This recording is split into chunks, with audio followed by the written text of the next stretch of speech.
Chapter 1. Vote for the ugliest guy in class. The fluorescent lights buzzed overhead, casting a harsh glow across the rows of chipped desks in our sophomore classroom. I sat near the back, my hoodie pulled low over my face, pretending to scribble notes while my heart thudded against my ribcage. It wasn't the algebra equations on the board making me sweat, it was him. Harry. He stood by the window, all sharp jawline and effortless confidence, laughing with his friends. His dark hair caught the afternoon sun, and for a moment I let myself imagine he was looking at me. 6 years I'd carried this crush, a quiet ember that burned through every glance, every accidental brush in the hallway. Today, I decided, was the day I'd tell him. The bell rang, and chaos erupted, chairs scraping, voices rising. I lingered, clutching the crumpled note I'd written last night. Harry, I've liked you for a long time. Can we talk? Ken. My palms were slick as I shuffled toward him, the words rehearsed 100 times in my mirror at home. He was still by the window, slinging his backpack over one shoulder when I tapped his arm. Harry? My voice cracked, barely audible over the chatter. He turned, those gray eyes locking onto mine, and I swear my knees buckled. I wrote this for you. He took the note, unfolding it with a smirk that made my stomach twist. His friends hovered nearby, snickering, but I didn't care. Not yet. What's this, Ken? He asked, his tone light, teasing. You got a secret to spill? I nodded, heat creeping up my neck. Yeah. I like you. A lot. The air shifted.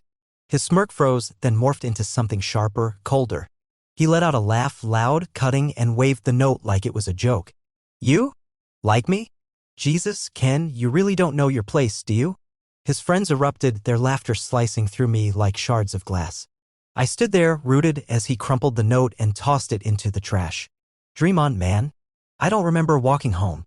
The old brick apartment building where I lived loomed ahead, its cracked steps blurring through the tears I refused to let fall.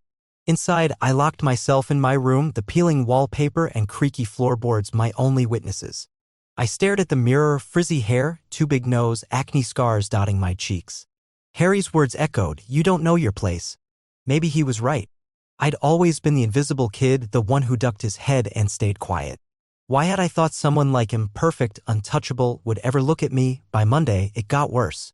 I logged on to the school forum, a dumb site we all used to trade homework answers or gossip, and there it was, vote for the ugliest guy in class. My name topped the poll, a landslide of votes racking up beside a blurry photo someone had snapped of me in the cafeteria. Comments flooded in. Ken's face could scare a dog, but he cried after Harry shut him down. My chest tightened, each word a punch to the gut. Then I saw the username of the poll's creator, HMaster23. Harry's initials. His jersey number. It was him. I slammed my laptop shut, my breath ragged. The room spun, the air thick with the musty smell of damp wood and my own humiliation. Outside, the wind rattled the window, carrying faint shouts from the football field where Harry probably reigned supreme.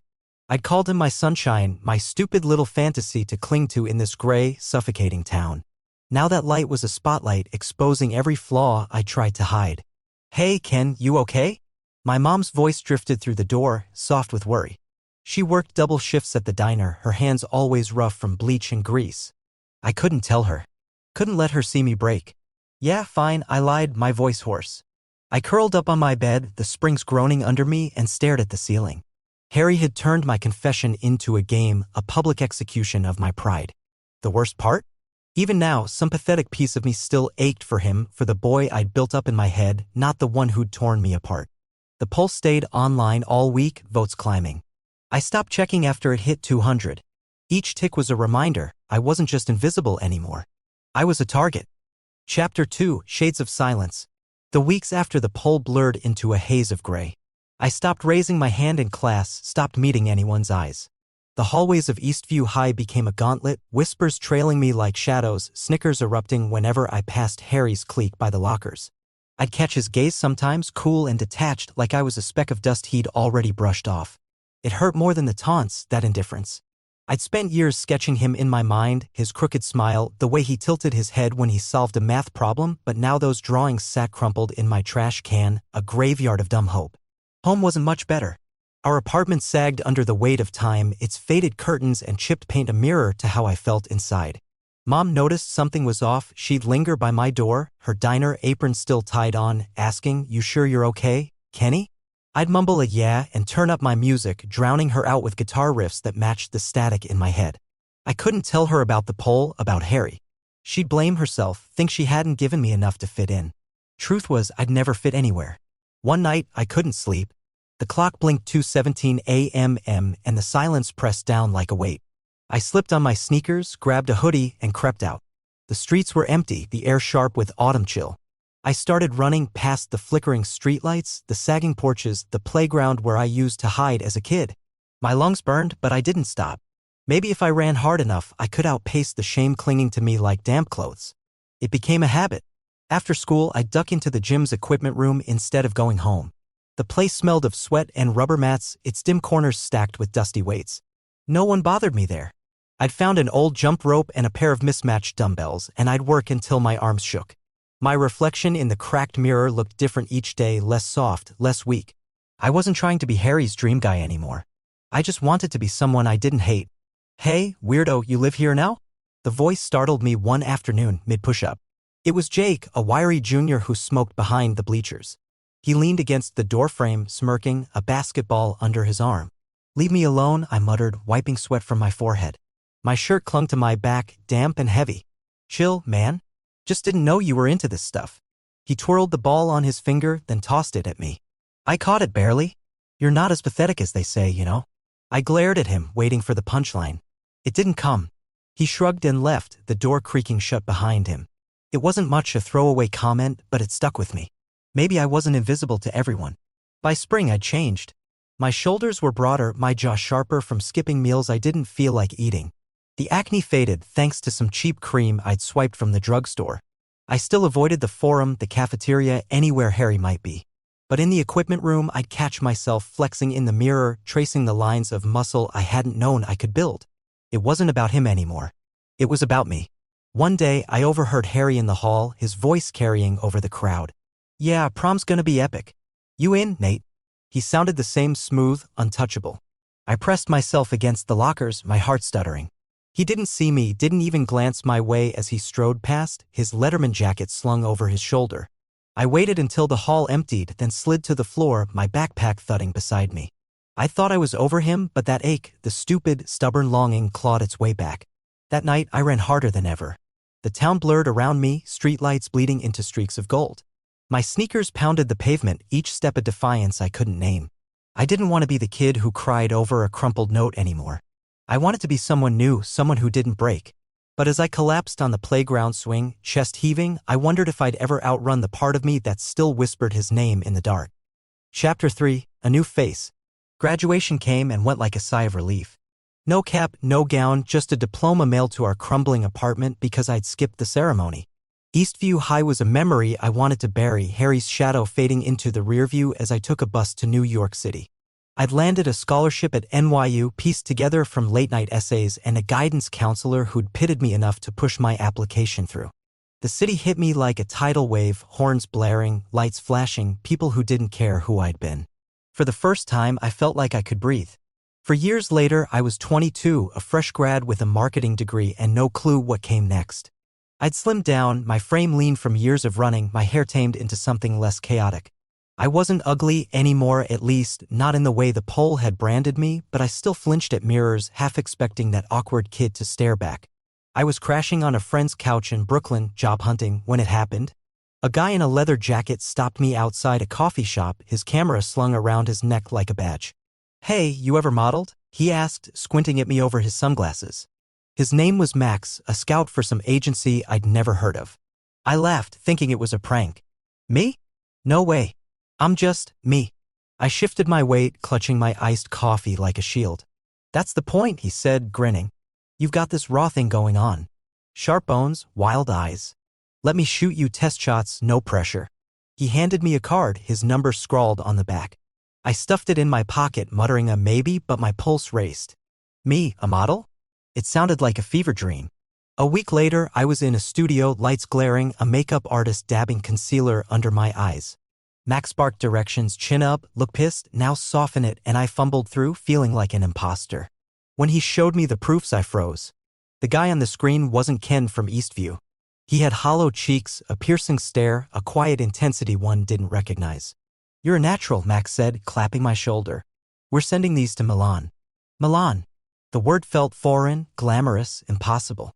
But 2 months later, I was on a plane, a rookie contract in my bag, my stomach a knot of nerves and dumb luck. The shoot was for a menswear line, edgy, urban, all leather and denim. I stood on a rooftop, wind whipping through my hair, the skyline sprawling behind me when I met him. Eric. He strode in like he owned the place, which he probably did, tall, broad-shouldered, his black motorcycle jacket scuffed at the elbows. His hair was a mess of dark curls, his grin sharp enough to cut glass. You the new guy? He asked, voice low and rough. I nodded, suddenly hyper-aware of my borrowed boots and the way my hands wouldn't stop fidgeting. Eric Voss, he said, offering a hand. His grip was firm, his skin warm. I'm bankrolling this gig. Don't screw it up. He winked and I couldn't tell if he was joking or warning me. Up close, he smelled like gasoline and cedar, a mix that made my head spin. I'd heard of him, some trust fund rebel who'd turned his inheritance into a fashion empire by 28. He didn't fit the suit's anti-mold, he was chaos in human form.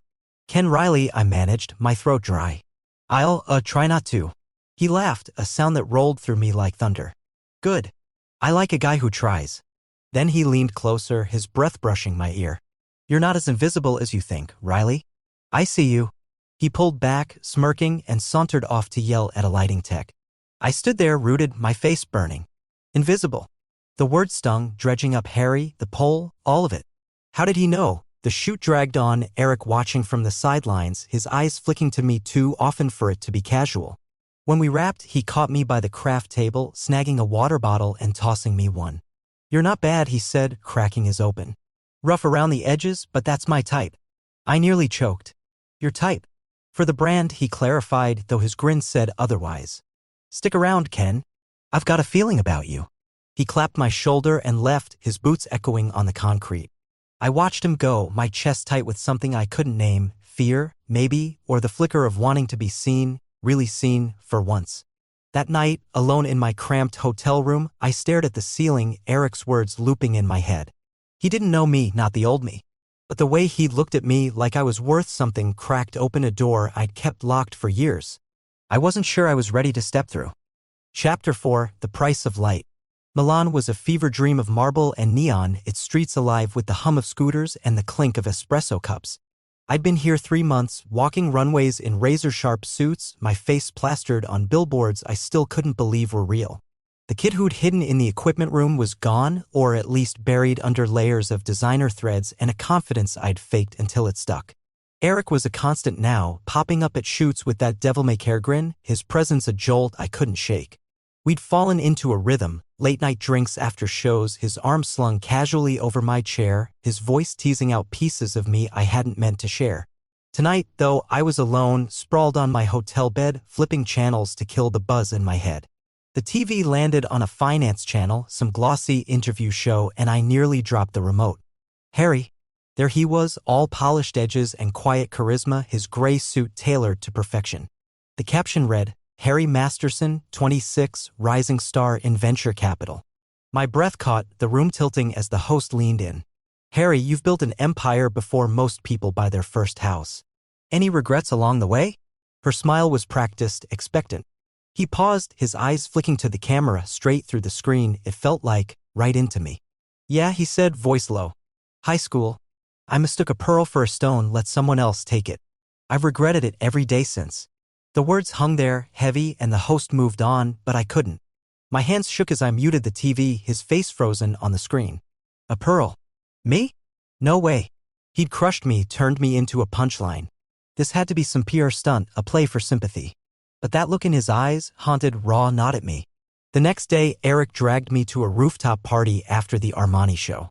The air was thick with perfume and cigarette smoke, Milan's skyline glittering below. He handed me a glass of something amber and strong, his leather jacket catching the light. You're quiet tonight, he said, nudging me with his elbow. What's up, superstar?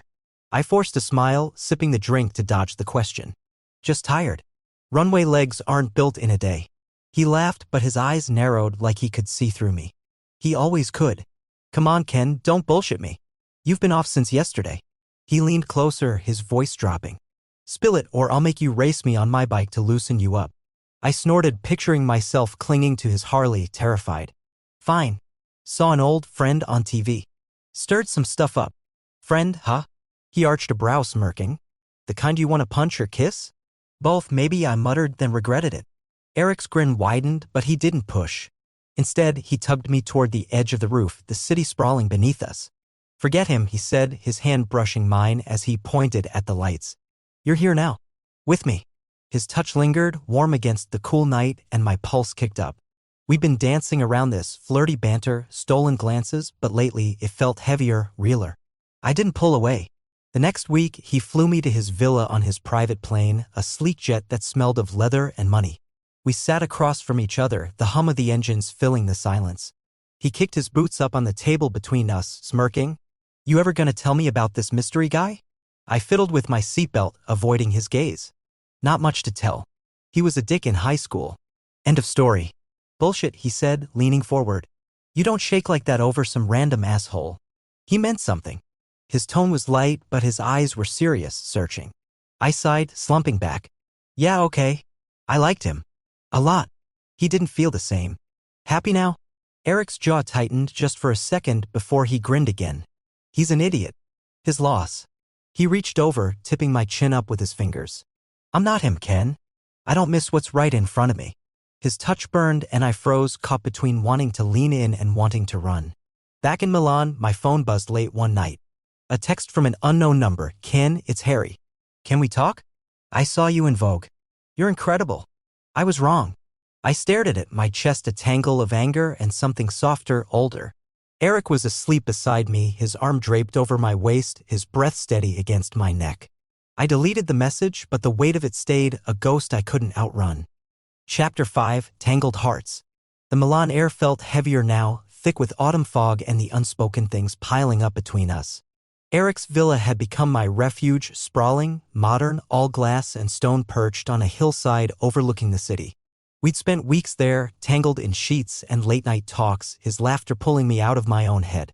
But Harry's text lingered like a splinter, sharp and impossible to ignore. I hadn't replied, hadn't told Eric, but it sat in my deleted messages folder, a quiet bomb ticking away. That morning, I was nursing a coffee on the terrace, the skyline hazy below, when my phone buzzed again. Another unknown number. Ken, it's me again. I'm in Milan for work. Please meet me. Just once. My grip tightened, the mug burning my palm. He was here. Close. I should have blocked him, should have let Eric's warmth erase him for good. But something, curiosity, maybe, or the ghost of that old ache, made me text back. 1 hour. Cafe Rosso? That's it. Eric was out, tearing through the hills on his motorcycle, so I slipped away without a word. The cafe was tucked into a narrow street, its red awning faded, tables spilling onto the cobblestones. Harry was already there, leaning against a chair in a navy coat, his hair longer than I remembered, curling at the ends. He looked up as I approached, and his face softened, those gray eyes catching the light, pulling me back to a classroom 6 years ago. Ken, he said, standing straighter. You came. Barely, I shot back, crossing my arms. What do you want, Harry? He exhaled, running a hand through his hair. To apologize. I was an ass back then, worse than an ass. I freaked out when you told me how you felt. I didn't know how to handle it, so I fucked up. That pole? Biggest mistake of my life. I laughed, sharp and bitter. Yeah, it was a real highlight for me too. You humiliated me in front of everyone. Why should I care what you regret now? Because I mean it, he said, stepping closer. His voice cracked, raw in a way I'd never heard. I was jealous, okay? Of you, of how real you were. I hid behind all that bullshit because I couldn't face myself. Seeing you now, God, Ken, you're everything I didn't deserve to lose. He reached for my hand, but I jerked back, my chest tight. Don't, I snapped. You don't get to do this. Not after everything. He nodded, eyes glistening. I know. I had to try. You're with someone, aren't you? That guy from the magazines, Voss. I didn't answer, but my silence said enough. He smiled, small and sad. Good. You should be with someone who sees you. I didn't, not then. I do now. I turned to leave, my throat burning, when Eric's voice cut through the fog. Ken. He was striding toward us, his jacket slung over his shoulder, helmet dangling from one hand. His eyes flicked from me to Harry, narrowing. What's this? Old friend, I said, too fast. Catching up. Harry extended a hand. Harry Masterson. You must be Eric. His tone was polite, but there was an edge to it, a challenge. Eric shook it, his grip lingering a beat too long. Heard of you. Finance guy, right? What brings you to our side of the world? His arm slid around my waist, possessive warm. I tensed, caught between them. Business, Harry said, his gaze flickering to me. And some unfinished stuff. I'll let you two get back to it. He nodded at me, then walked off, his coat flapping in the breeze. I watched him go, my stomach twisting. Eric didn't say anything until we were back at the villa, the door slamming behind us. That was him, wasn't it? He asked, tossing his helmet onto the couch. The high school dick. Yeah, I admitted, avoiding his eyes. He wanted to apologize. He snorted, pacing the room. And you bought it? Guy shows up after years, looking like a kicked puppy, and you're just gonna let him waltz back in. I didn't let him do anything, I said, heat rising. I told him to fuck off, basically. Eric stopped, his jaw tight. Then why'd you meet him? Why not tell me? His voice softened, hurt creeping in. I thought we were past secrets, Ken. We are, I said, stepping closer. It was stupid. I just needed to hear it. To close it. I touched his arm and he didn't pull away, but his eyes were stormy. Close it, huh? He smirked, bitter. Hope it worked. He grabbed his keys and headed for the door. I need air. Don't wait up. He left, the roar of his bike fading into the night. I sank onto the couch, my head in my hands. Harry's words echoed, everything I didn't deserve to lose, and Eric's lingered too, sharp with doubt. I thought I was done with the past, but it was here, tangling everything I'd built. And now, with Eric gone and Harry's shadow back, I didn't know whose heart I was breaking, or if it was just my own. Chapter 6. Wings and Chains. The villa felt hollow without Eric's chaos filling it. I paced the glass-walled living room. The city lights below a distant blur. My phone silent since he'd stormed out 2 nights ago. I texted him, "Can we talk?" But nothing came back. The quiet gnawed at me, leaving too much space for Harry's voice to creep in. You're everything I didn't deserve to lose. I hated how it stuck, how it made me wonder if I'd been too quick to shut him down. But Eric, his heat, his unshakable belief in me had been my anchor. Now that anchor was gone and I was adrift. Work didn't wait, though. The Versace show was in 3 days, my biggest gig yet, and I threw myself into it. Backstage was a storm of sequins and shouting, models darting between racks, stylists barking orders. I stood under the lights, my skin slick with sweat, the black leather jacket they draped me in heavy on my shoulders. The music pulsed, the runway stretched out like a gauntlet, and for a few minutes, I was untouchable. Sharp edges and cold stares, the Ken I'd built from scratch. The applause hit like a drug, drowning out the mess in my head. After, I lingered in the dressing room, peeling off the jacket, when my phone buzzed. Not Eric, Harry. Saw the show online. You were unreal. Proud of you. I stared at it, my thumb hovering over the delete button, but I didn't press it. Instead, I shoved the phone in my pocket and headed out, the Milan night crisp against my face. Eric was waiting by the exit, leaning against his bike, his helmet dangling from one hand. His curls were wild, his jaw shadowed with stubble, and his eyes locked onto mine with an intensity that stopped me cold. Hey, he said, voice rough. You killed it out there. You saw, I asked, stepping closer, my heart thudding. Couldn't miss it. He straightened, tossing the helmet between his hands.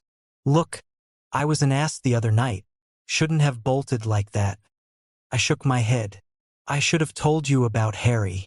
It wasn't about him, it was about me tying up loose ends. He smirked, but it didn't reach his eyes. Yeah, well, I don't share, Ken. Not with some ghost who thinks he can swoop in and play hero. He stepped into my space, his breath warm against my cheek. You're mine, right? The question hung there, heavy. I nodded, swallowing hard. Yeah, I'm here. He kissed me then, hard and claiming, his hands gripping my waist like he needed to prove it. I melted into him, the tension unraveling, until my phone buzzed again, and he pulled back, his jaw tight. Tell me that's not him, he said, voice low. I didn't check. Didn't need to. Doesn't matter, I said, reaching for him. But he stepped back, shaking his head. It does to me. He climbed onto his bike, the engine roaring to life. Figure it out, Ken. I'm not doing this halfway. He sped off, the tail light a red streak in the dark. And I stood there, the cold seeping into my bones. The next day, the headlines hit. Eric Voss calls off engagement to Sarah Langford. Paparazzi shots of him on his bike. Me at the show. Speculation about us splashed across every tabloid. My agent was thrilled. This is gold, Ken. But I felt sick. Eric hadn't told me about Sarah, about any engagement. I called him straight to voicemail. Then a text came, family's pissed. Need time. Don't hate me. I didn't hate him. I hated the mess we'd become. That night, Harry showed up at my hotel, his coat dusted with rain. Heard about Voss, he said, leaning against the doorframe. You okay? No, I admitted, letting him in. He didn't gloat, didn't push, just sat with me, his presence steady in a way Eric's never was. He'd been working the press, he told me, deflecting the worst of the rumors about me. You don't deserve the shitstorm, he said, his hand brushing mine. I didn't pull away this time. We talked until dawn about high school, about the years between. He'd changed. Less guarded, more human. And I felt the old pull, softer now, tempered by time. When he left, he hugged me, his chin resting on my head. I'm here, Ken, whenever you need me. I stood by the window after, watching the city wake up. Eric's fire, Harry's quiet. Both chained me in different ways, and I was tired of being tethered. The show had given me wings, but they came with a price. Choosing who I'd fly with or if I'd fly alone. I didn't know yet. Maybe I never would. Chapter 7. Open Roads. The Versace show was a week behind me, but its echo lingered, flashing cameras, the weight of leather, the rush of being someone else under the lights. Milan had been my proving ground, a city that polished my edges until I shone, but now it felt like a cage. Eric hadn't called since his last text, his silence a wall I couldn't breach. Harry lingered too, his quiet support a thread I didn't know how to cut. I stood at the villa's terrace, the morning mist curling over the hills, my suitcase half packed by the door. I'd booked a flight to Paris, new shows, new air, a chance to figure out who I was when the runway lights dimmed. Eric's bike roared up the drive just as I zipped my bag. He climbed off, helmet in hand, his eyes shadowed from sleepless nights. You're leaving, he said, not a question. His voice was rough, stripped of its usual swagger. Yeah, I said, stepping outside. The air was cool, sharp with the promise of rain. Paris. Next gig. He nodded, tossing the helmet onto the grass. Saw it coming. You've got wings now, Ken. Can't clip him. He tried to smirk, but it faltered, his hands shoving into his pockets. I fucked up, didn't I? The engagement thing, Sarah, it was my family's deal, not mine. Should have told you. You should have, I agreed, my chest tight. But it's not just that. You pull me in, then push me away. I can't keep guessing where I stand. He stepped closer, his boots scuffing the stone. You stand with me. Always have. I burn it all down for you, family, the company, everything. Just say the word. His eyes blazed, fierce and desperate, and for a second I saw the boy who'd tossed me a water bottle on a rooftop, who'd seen me when I couldn't see myself. I wanted to say it, to let his fire swallow me whole. But I shook my head, stepping back. I can't, Eric. Not now. I need to stand on my own first. He exhaled, sharp, like I'd punched him. Yeah. Figured. He grabbed his helmet, then paused. If you change your mind, you know where I am. He climbed onto his bike, the engine snarling as he tore away, a streak of black against the gray dawn. I watched until he was gone, my throat burning with words I hadn't said. Harry showed up an hour later, his car idling by the curb. He'd offered to drive me to the airport, no pressure, just a friend. You sure about this? He asked, loading my bag into the trunk. His coat was unbuttoned, his hair damp from the mist. No, I admitted, sliding into the passenger seat. But I'm doing it anyway. He smiled, small and real. That's the Ken I remember. Stubborn as hell. The drive was quiet, the radio humming low, Milan slipping past in a blur of stone and glass. At the terminal, he hugged me, warm, steady, his chin brushing my hair. Paris suits you, he said. Call me if it doesn't. I will, I promised, pulling back. His eyes held mine, soft with something unspoken, and then he was gone, his car disappearing into the traffic. I stood there, boarding pass in hand, the weight of them both, Eric's chaos, Harry's calm, settling into my bones. The plane climbed above the clouds, the world shrinking below. I leaned against the window, the glass cold against my forehead. Paris loomed ahead, a blank slate, but my mind churned with what I'd left behind. Eric's fire still flickered in me, a heat I couldn't douse. Harry's quiet lingered too, a tether to a past I'd outgrown but couldn't fully shed. I'd chosen neither, not because I didn't love them in different ways I did, but because I needed to love myself more. The stewardess offered me a coffee, her smile polite. I took it, the bitterness grounding me. I'd built this life, runways, billboards, a face people recognized from the ashes of a pole that once broke me. I wasn't the kid in the hoodie anymore, nor the model caught between two men. I was Ken Riley, undefined, unbound, flying towards something new. Paris glittered below as we descended its streets, a maze I'd navigate alone. I didn't know if Eric would wait, if Harry would call, or if I'd ever turn back. The future was an open road, winding and unclear, and for the first time, that didn't scare me. I stepped off the plane, the air sharp with possibility, and walked into it, free, unfinished, mine.